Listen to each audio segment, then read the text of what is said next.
Hello adventurers, Bards Meyer here, coming at you through the arcane anomaly known as the Internet to discuss another creature from fantasy. This time we're going to turn our eyes to behold the Beholders. Beholders hold a special place in the heart of Dungeons & Dragons, being a rare example of a creature that doesn't originate from ancient folklore or mythology, though there do seem to be some clear inspiration taken from the elder gods of H.P. Lovecraft. Born from the mind of those who made the first edition of D&D, the Beholder is in some ways the game's unofficial mascot, being showcased in tons of art, getting its own Game Boy Advance and NES games, as well as being parodied in a handful of other media. Beholders are strikingly terrifying, being an abomination of nothing more than a mess of magic, eye stalks, and flesh. Each one of the Beholder's 10 tentacles holds an eye on the end, each of which is capable of firing off a magical beam unique to each tendril. The Beholder's eye beams are as follows: Charm, Paralyzing, Fear, Slowing, Innervation, Telekinetic, Sleep, Petrification, Disintegration, and finally Death.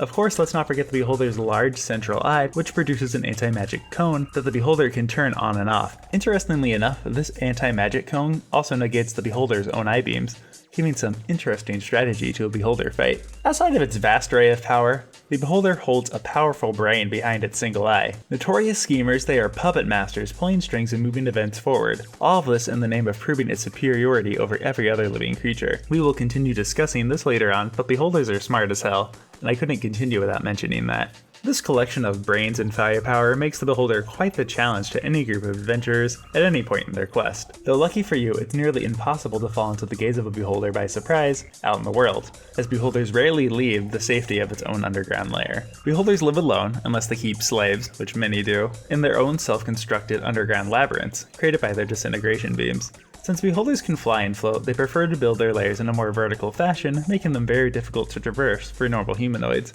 In addition, the Beholder's lair oozes magic from its presence. While it's in its home, they can call upon this magic to become an even greater threat, summoning it to grab intruders with magic tendrils, making areas slimy, or even more frightfully, creating physical stress and disturbance for intruders. Beholders use these layers as their bases of operation to wage their own personal wars on the world, to show everyone and everything that they are the most perfect Beholder ever conceived.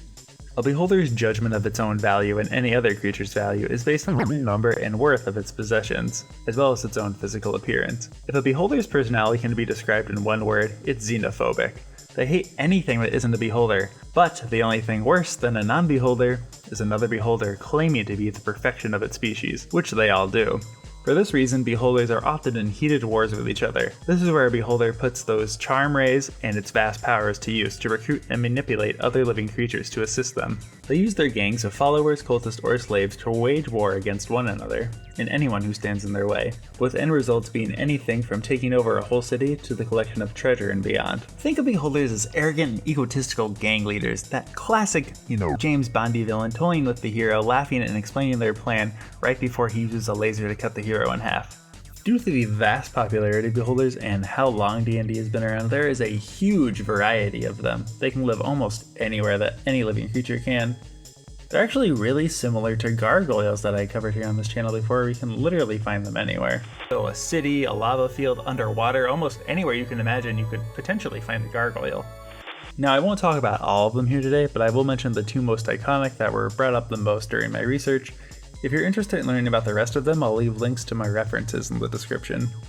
The first is the Death Tyrants, Beholders who have embraced death and become a lich, or have been reanimated by a necromancer. The lasers that they fire from their eyes, tilted towards necromancy, and their central eye no longer produces an anti-magic zone, but now raises the dead.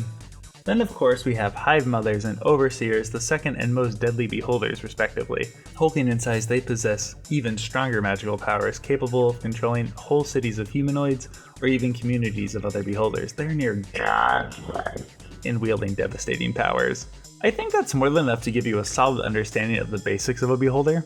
They're really interesting and fun creatures for any D&D campaign, and if you're interested in learning more about how to run them as a DM, there are a few great videos here on YouTube about that. A big shout out to Austinulus Gramdulus for suggesting Beholders for this video. I'm sorry it took 4 months, man. Oops. If you have a creature you want me to cover, leave a comment down below. And if you're interested in learning about other fantasy creatures, check out the other videos here on my channel, and be sure to subscribe. Thank you so much for watching, and until next time, as always, safe travels, adventurer.